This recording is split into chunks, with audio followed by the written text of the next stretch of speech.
common cause of a urgent care complaint is a cough. Cough, shortness of breath, wheezing. So someone who comes in with some kind of pulmonary complaint. Now, pulmonary complaints, they're ubiquitous. They're all over the place. We have to become masters of that. Now, you do not want to make a horrid mistake. You don't want to make a horrid mistake. You do not want to make a horrid mistake. H-O-R-I-D. Horrid is a mnemonic we teach at See Me for Life on the differential diagnosis of anybody who's got pulmonary symptoms. H, could it be their heart? Could it be CHF or an acute coronary syndrome?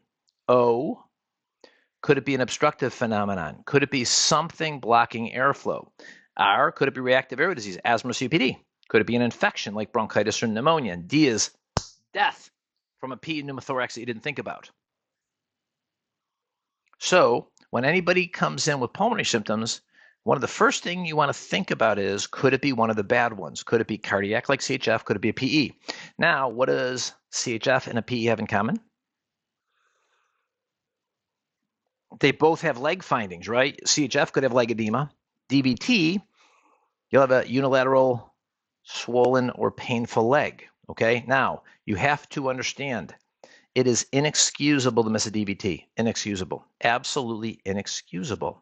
If you're going to miss a DVT, you might as well miss an ectopic pregnancy because they're equally as deadly.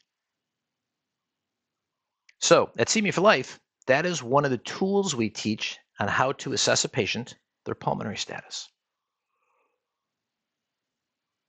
If I said to you this question, how do you know if a patient's in respiratory failure? How would you answer that? It's essential.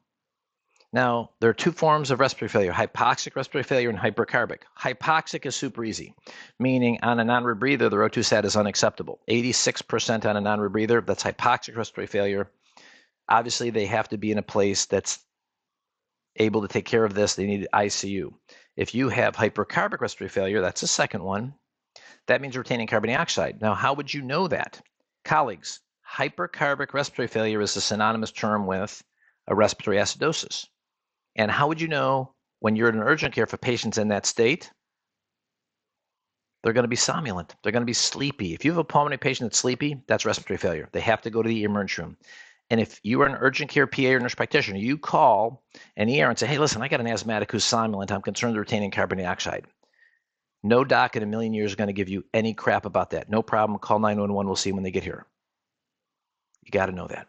Now, these are the secrets we teach at See Me for Life. That is amalgam of secrets about the pulmonary patient. Wait till you come to one of our live conferences or see our video series. If you work urgent care medicine, we are going to teach you the tricks, tools, pearls, not only how to assess a patient, but how to document and how to think right. How to think in a way that keeps you out of trouble. Significant part of my career had to do with emotional intelligence, really being excellent at bedside manner, and medical malpractice. I've been sued twice, but I've also defended countless number of PAs who were getting sued. And I know the pearls to teach you about documentation to keep you out of trouble.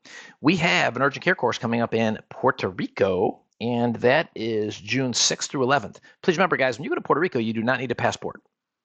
Last year, we had 70 people in the room. They had a blast. Great location. So consider joining See Me for Life at our Urgent Care Symposium, June 6th through 11th. And guys, here's the deal. They're half days. You come in at breakfast, we're done at lunchtime, and then go enjoy your vacation. Bring your significant other.